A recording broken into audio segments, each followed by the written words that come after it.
নয়ন সাহেব, এটা কিন্তু কথা না। আপনাকে আমি আর কতবার বলবো, আপনি আমার জায়গায় কেন ইটের খোয়াগুলো রাখছেন? আপনি অন্য জায়গায় ইটের খোয়াগুলো রেখে ব্যবসা করতে পারেন না? আরে ভাই, এখানে ইটের খোয়া রেখে ব্যবসা করলে আপনার সমস্যাটা কোথায়? সমস্যা হবে না?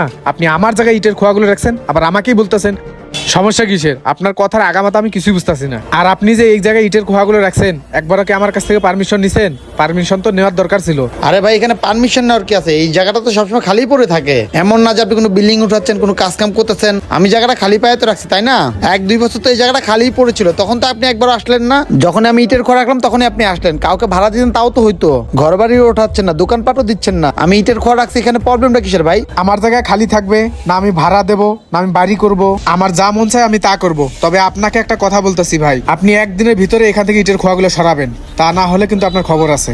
কি বললেন ভাই? খবর আছে মানে? আপনি কি আমাকে হুমকি দিচ্ছেন? দেখেন ভাই, আপনার এই জায়গা ইটের খোয়া রাখছি, এটা আপনার কপাল। যদি না রাখতাম না, অনেকে দখল করে খেয়ে ফেলতো আপনার জায়গা। আর যাই হোক, আমি তো আপনার এখানে ইটের খোয়া বালু রেখে খায় ফেলাইতেছি না জায়গাটা, তাই না? জাস্ট আমি এখানে রেখে একটু ব্যবসা করতেছি। আর আপনার জায়গার সামনে আর কোনো জায়গা নেই, রাস্তা আছে। আর রাস্তা রাখলে লোকজনের যাওয়া আসার কষ্ট হয়, গাড়ি ঘোড়া যাওয়া আসার কষ্ট হয়। এই জায়গাটা ফাঁকা ছিল তাই আমি এখানে রাখছি। এই জন্য আপনি আমাকে হুমকি দিচ্ছেন? এত নাটক করবেন না, বুঝছেন? এলাকায় থাকলে সবার সাথে মিশে থাকতে হয়। আর আমি ইটের খোয়া এখান থেকে সরাবো না। আপনি কি করবেন আমি দেখবো। ভালোভাবে বললাম এগুলো সরাইতে, আপনি শুনলেন না। ঠিক আছে, আমিও দেখে নেবো এগুলো কিভাবে সরাতে হয়, তখন ঝামেলা সামলায়েন আপনি।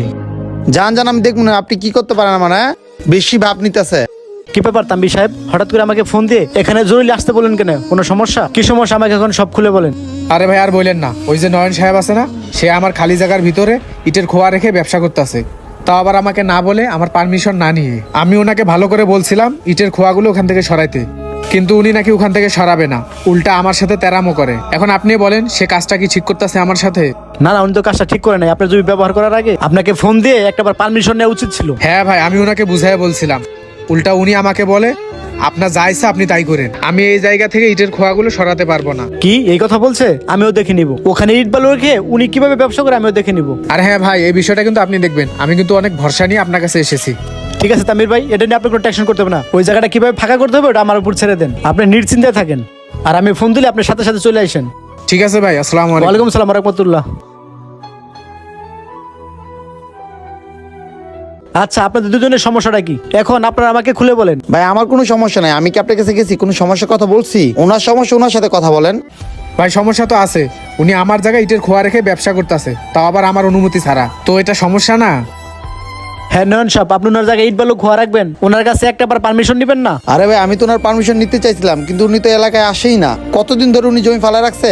যখন আমি ইট বালুর ব্যবসা করতেছি তখন উনি এসে বলতেছে আমাকে পারমিশন নেন নাই কেন আমার। এখন আমার সাথে উনি ঝামেলা করতেছে এই কারণে। আর তার থেকেও বড় কথা ভাই, এই জায়গাটা 1 বছর ধরে পড়েই আছে, উনি কোনো কাজেই লাগাচ্ছে না। আমি খালি পরে আছে দেখে ইট বালুর ব্যবসা শুরু করে দিছি। জমিটা যেন কোনো বাজে লোকের নজর না পড়ে, এটা যাচাই না করে উনি আমার সাথে গ্যাঞ্জাম শুরু করে দিছে। তার থেকে বড় কথা ভাই, এই জায়গাটা তো খালিই পড়েছিল। আমি এখানে ইট বালুর ব্যবসা করতেছি, এখানে ওনার সমস্যাটা কোথায় আমি তো বুঝতেছি না কিছু ভাই। হ্যাঁ তাই তো তাম্বির সাহেব, নয়ন সাহেব তো ঠিকই বলেছে। আপনি তো এদিকে একবার আসেন না, আপনার জায়গাটা খালি পড়েছিল, উনি ইট খোয়ার ব্যবসা করতেছে, আপনি তো কোনো সমস্যা হচ্ছে না, তাই না?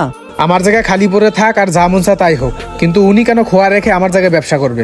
আপনি ভুল কথা বলেছেন তাম্বির সাহেব। উনি হলো এলাকার স্থানীয়, ওনার সাথে যদি তাল মিলিয়ে না চলতে পারেন তাহলে কিভাবে আপনি থাকবেন? আপনার জায়গার পাশে বাড়ি ঘর কিন্তু ওনার সাথে যদি আপনি মিল তাল না থাকতে পারেন, ভবিষ্যতে আপনি এলাকায় থাকতেও পারবেন না, ব্যবসা বাণিজ্য করতে পারবেন না। তো এই বিষয় নিয়ে এখানে কথা বাড়ি আর লাভ নেই। যখন আপনি এই জমিতে কাজ করবেন তখন ওনাকে বলবেন আমি এই জমিতে কাজ করবো, আপনি সব মালামাল এখান থেকে সরাই ফেলান। ওনাকে ভদ্রভাবে বলে দেবেন, উনি যদি এখানে না সরায় তখন আমি আছি। আপনারা দুজন বুঝতে পারছেন?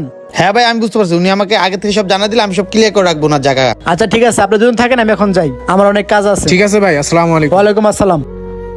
শোনেন তাম্বির সাহেব, আপনি জনকে এখানে ডাইকে না আমাদের বিচারটা করলেন, কি লাভ হলো আপনার? ভাই আমি অনেক বিশ্বাস করে ওনার কাছে গেছিলাম, উনি বলছিল এই জায়গাটা আমাকে ফাঁকা করে দেবে, কিন্তু উনি এখানে এসে যে আমার সাথে এটা করবে, আমি যদি আগে জানতাম তাহলে কখনোই ওনার কাছে যেতাম না। আপনি যে ওনার কাছে গেছেন না, এটাই আপনার সবচেয়ে বড় সমস্যা। উনি একজন নেতা মানুষ, উনি কি আমাদের কাজ করবে?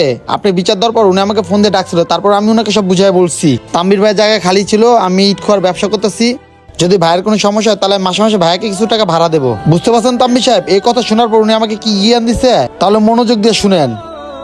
সোহেল, হ্যাঁ ভাই। এলাকায় কি হয় না হয় তুমি আমাকে আগে বলো না কেন? মানুষের মুখ থেকে আমাকে জানতে হবে কেন? ভাই এই আপনি দাঁড়ান। জি ভাইয়া। আমি আপনাকে সকালে ফোন দিয়েছিলাম, আপনি আমার সাথে দেখা করেন নাই কেন? এলাকায় বলে কার সাথে আপনার কি হয়েছে? কই ভাই, আমার সাথে তো কারো কোনো ঝামেলা হয় নাই। কেন, আমার নামে আপনাকে কেউ বিচার দিচ্ছে? হ্যাঁ, বিচার দিচ্ছে তো। তাম্বির ভাইয়ের জায়গায় আপনি ইট বালু খোয়ার আগে ব্যবসা করতেছেন, আপনি ওনার কাছে পারমিশন নেন নাই। এগুলো কেন করতেছেন আপনি এলাকায়? ও ভাই, এই কাহিনী? হ্যাঁ, এই কাহিনী। হ্যাঁ ভাই, এটা নিয়ে ওনার সাথে আমার ছোটখাটো একটা ঝামেলা হয়েছে। ওনার জায়গাটা খালি পড়ে আছে, আমি ওইখানে ইট বালু রেখে ব্যবসা করতেছি, উনি এটা দেখে আমার সাথে ঝামেলা করতেছে। আচ্ছা ভাই, আমি তো এখানে কোনো অন্যায় করতেছি না, খালি পড়েছিল, কেউ দখল করে নিবে, তাই আমি ইট খোয়ার ব্যবসা শুরু করছি এখানে। আচ্ছা আপনি বলেন তো ভাই, চিল্লাপালা ঝামেলা করলে কোনো সমস্যার সমাধান হবে? যেহেতু ওনার খালি জায়গাটা পড়ে আছে, আমি ব্যবহার করতেছি, উনি চাইলে আমাকে বলতে পারে, মাস শেষে আমি ওনাকে কিছু টাকা দিয়ে দেবো, ওনারও লাভ হলো আমারও কিছু লাভ হলো। এখানে তো ঝামেলা করে লাভ নাই, তাই না? আপনি ওনাকে বুঝাই বলেন, আমি ওনাকে কিছু টাকা দিয়ে দিব না। না না না সাহেব, আপনি ওকে 1 টাকা দিবেন না, আপনি আমাকে 10,000 টাকা দেন, আমি সব সমাধান করে দিতেছি। বুঝতে পারছেন? যেখানে আমি আছি এখানে কোনো টেনশন করতে হবে না, আপনি রিল্যাক্সে ব্যবসা বাণিজ্য করতে পারবেন। আচ্ছা ঠিক আছে, তাহলে আমি 10,000 টাকা সন্ধ্যার সময় আপনার বাসায় পাঠাই দিব না। ঠিক আছে, ফোন দিলে বিচার চলে আসেন। আচ্ছা ঠিক আছে।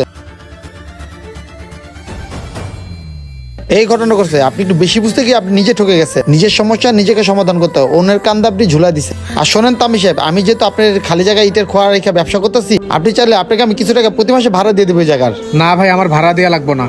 আমি যখন এই জায়গায় কোনো কাজ ধরবো তখন আপনি আপনার ইট খোয়া বালুগুলো সরাই নিয়েন, তাহলেই হবে। আর ভাই, যতদিন আমার জায়গা খালি আছে আপনি রেখে ব্যবসা করেন, কোনো সমস্যা নেই। ঠিক আছে ভাই, আর আপনি মনে কিছু নিয়েন না, সকালে আপনার সাথে খারাপ ব্যবহার করছিলাম। আর রাস্তার ভিতরে ইট বালু রাখলে লোকজনের সমস্যা হয়, যাতায়াতের সমস্যা হয়, এর জন্য আপনার জমিটা খালি পড়েছিল, তাই আমি রাখছি, যেন কারো সমস্যা নয় এবং কি আপনার জমি কেউ দখল না করতে পারে। বুঝতে পারছেন ভাই? আচ্ছা ঠিক আছে ভাই, আমি মনে কিছু করি নাই। আমার জায়গা যতদিন খালি আছে আপনি ইট খোয়া রাখতে পারবেন। আর হ্যাঁ, আজান দিচ্ছে, আমি নামাজ পড়তে যাবো, তো ভালো থেকেন। ঠিক আছে ভাই, যান। বন্ধুরা, বিচার সঠিক মানুষকে দেবেন, অসৎ মানুষকে দিলে দেখতেই তো পাচ্ছেন কি হয়। আর কে কোন জেলা থেকে এই ভিডিওটা দেখতেছেন অবশ্যই আমাদের সবাই জানাবেন। লাইক শেয়ার কমেন্টস করতে ভুলবেন না। ধন্যবাদ সবাইকে ভিডিও দেখার জন্য। নতুন কেউ থাকলে অবশ্যই আমাদের কষ্ট করে ফলো করবেন।